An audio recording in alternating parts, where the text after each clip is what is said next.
Dolphins fans, what is going on? It is Ben Morgan of the Fins Up Network. We're talking some free agents today, and not necessarily the guys that were out on other teams that we can look to add to our team to make us more competitive in 2024, but rather our in-house guys, our own guys that are scheduled to hit free agency. So that's what we are discussing today. First and foremost, as well, bear with me. I'm dealing with a little bit of a head cold, a sore throat. So if I take some breaks to get a little hydrated and clear the throat a little bit, that is what I'm doing if there's a little bit of silence. But what I've got a couple of graphics. One's the offensive guys that are free agents. The other one is the defensive guys that are free agents. So we're going to do a quick overview, then we'll dive in a little bit more position by position. But before we do jump in, definitely got to hear from you. Which in-house free agents do you think we should keep? Who do you think we should let walk in free agency? Drop your thoughts in the comments.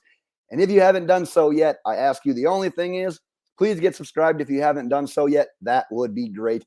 But like I said, let's bring up the list both offensively and defensively to help paint the picture of what we're going to be talking about here. So offensively, the things that stand out the most, the free agents on the offensive line.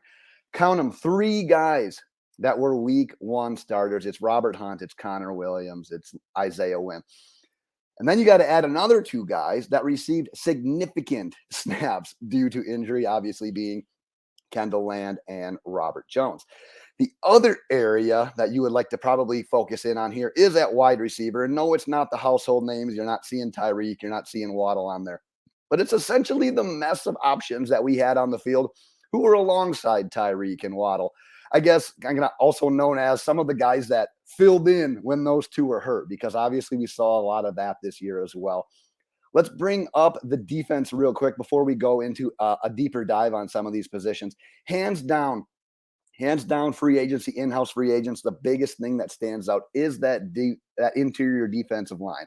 Obviously, Raekwon Davis is on there, but the big name you're going to see, the elephant in the room, is Christian Wilkins, who are both scheduled to hit free agency. And then obviously you've got Andrew Van Ginkel being a free agent. And that is big, quite honestly, because Jalen Phillips, Bradley Chubbs, they suffered their late season injuries. That's obviously going to impact some of their availability, at least in the beginning of 2024. And then the other thing that's on here is every other safety on the roster besides Javon Holland is scheduled to be a free agent. So let's talk a little bit more about these guys in order. Let's go back to the offense right here. If you look at the running back, I think that we can all agree that the Savon Ahmed experiment has sort of run its course. He does a lot of things that are similar to what Achane can do, and he's just simply not the quality of Achane. So I'm letting him walk. At wide receiver, now there's a lot of players on this list, so I don't know if it's feasible that we let them all walk. Obviously, we got to have more than just Waddle and Tyreek. But there's really also no one on this list that you feel meets that priority re-sign that you absolutely need to bring back. Now, I wouldn't mind Braxton Berrios back if it's on a team-friendly deal. I don't necessarily think we got the true version of Braxton Berrios this year, and one of those reasons is due to injury. He had a lot of nagging injuries. Plus, he provides the team with a veteran option at kick and punt return. However, the latest that I am hearing is that he is more likely gone than brought back to the Miami Dolphins. So keep that in mind. If you look at River Craycraft, I mean, at the end of the day, he's a quarterback-friendly target for Tua.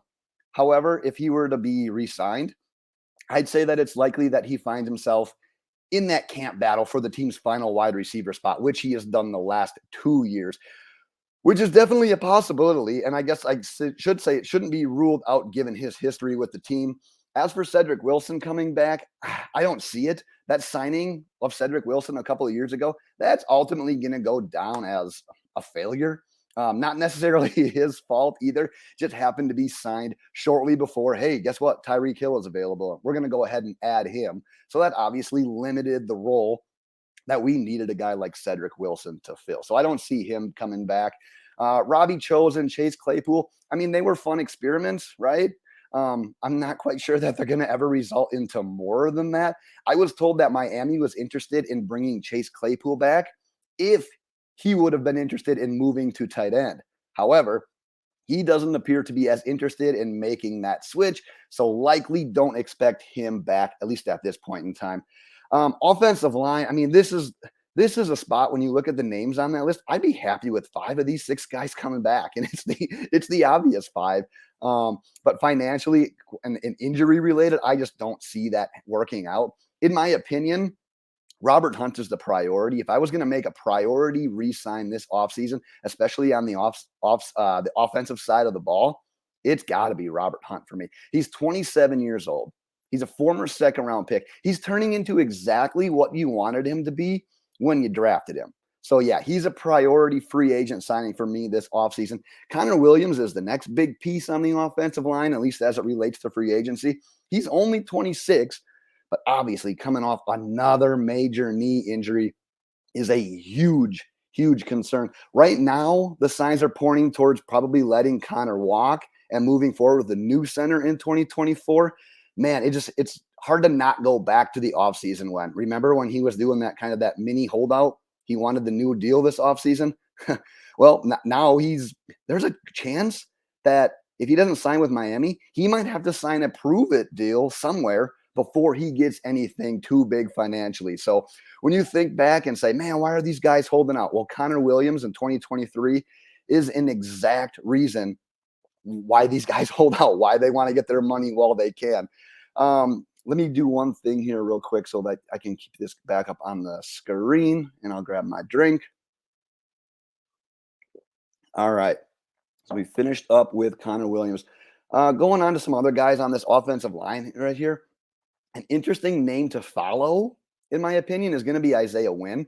I've been told there's interest in bringing him back at guard. Remember, he was slated to be the starting left guard. He got hurt fairly early in the season after looking actually pretty good. So don't rule him out in regards to what the 2024 offensive line is going to look like. The other guys, I think we'd be cool with Robert Jones, Kendall Lamm back, especially if they were back in as backups in 2024. I don't necessarily have any intel into either of those guys as of today. I just more so personally think that Kendall Lamm, he's a good guy to have for depth, especially with how prone to injury our projected starters are at tackle and how they have been since they've been with the Dolphins. I mean, Austin Jackson was pretty healthy this year. He did get hurt a little bit towards the end there, but man, Teron Armstead, we know his history. So we need at least one good quality swing tackle there. In regards to tight end, I don't have much of an opinion on Tyler Kroft. He can walk. He can come back on a super team-friendly deal if we need him to compete in camp. But yeah, don't have much of a feeling there on tight end. Let's switch things up to the defensive side of the ball. So here it is. Like I said, there's an elephant in the room, and he goes by the name of Christian Wilkins. And your options with Christian Wilkins are, well, you can re-sign him, which is going to be a huge money deal.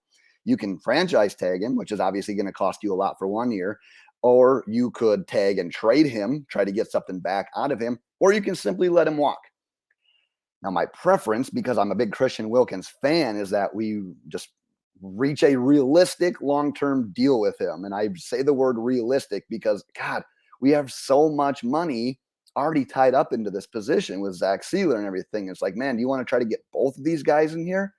The thing is, he's going to be asking for top tier defensive line money. He just had a 9-sack season. What was everyone's question about Christian Wilkins? It wasn't necessarily him, whether or not he could get the run fits down or tackles for a losses. It was, can this guy get to the quarterback? Well, he just did it. He just did it with a 9-sack season. So he bet on himself and he won. So if we have him back, like I said, we're going to have a ton of money tied into the defensive line after that extension for Zach Sealer. So realistically, I'm not sure if it's necessarily in the stars that we reach that long-term goal, but man, we would miss him if he left, both on the field and just being a team leader. Now, the latest that I've heard in regards to the Wilkins situation, if they needed to make a decision today, like I said, we're NFC NFC Championship weekend, he'd likely get the franchise tag if they had to pull the trigger on a decision today.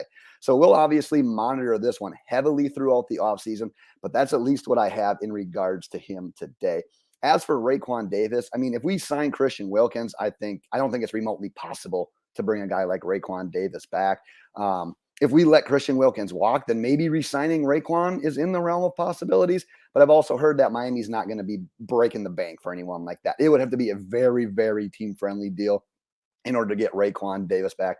Deshaun Hand, he was a depth signing to begin with. So no strong feelings on him one way or another. He's likely a candidate to walk as well. At cornerback, Nick Needham, I mean, he's always been a fan favorite. And I think as fans, we kind of have that soft spot in our hearts for him. He didn't necessarily appear ready for the season when he was coming back from that injury in 2022, though. So I think we're all cool with him back. We'd like him back. I'm not sure if that one's in the stars as well. It's at the end of the day, though, it's a depth thing because you look at Eli Apple, and I can feel like I can speak for Dolphins Nation when I say I feel like we saw enough of him in 2023. So I think we're all probably cool with letting him walk. Justin Bethel, he didn't necessarily get as much run on defense in 2023 compared to what he got into 2022 with all the injuries. But I think we know his value comes more so on special teams than it does on defense. So once again, another guy I don't necessarily have strong opinion on there. End of the day, the position of cornerback, it's going to be interesting to watch. We got to see how the Xavier Howard situation plays out. The other thing is obviously whether or not we get some growth out of Cam Smith there, our second rounder from last year. Let's go on to the edge rushers. There's really only one name on this list that factors in, and that's Andrew Van Ginkel. A couple of things about him, obviously, that are good for him in regards to potentially getting some good money here. Give me 1 second here. Throw this back up. And that's his position versatility. We saw him moving inside at linebacker earlier in the season. And then obviously after the injuries, we needed to play him more full-time on the edge. But it's nice to know, it's nice to have a guy like that is versatile with his ability to play both inside and outside. And man, the other thing is that Vic Fangio just seems to love this guy. And why not love him? I mean, with how much he's able to do and for him to be able to fill in with those guys. And obviously the injury was a little bit devastating and came at a terrible time. But I was told that as long as he's not offered just like a huge deal elsewhere, Miami would absolutely love to re-sign him and definitely try to re-sign him. Let's wrap things up. Oh, I guess we got safeties and linebackers. Safeties, another interesting position on this offseason with, like I said, Javon Holland is the only option at safety that's under contract right now going into 24. I'm just not sure that the team views any of these other three guys listed as must-haves.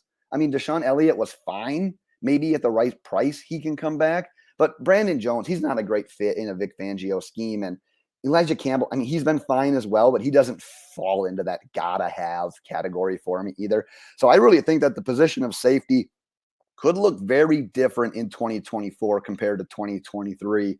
At linebacker, Calvin Munson, he was a late season signing from the Patriots practice squad, so likely no incentive for him to be brought back. The only guy that wasn't listed on my graphics here was Jake Bailey, the punter.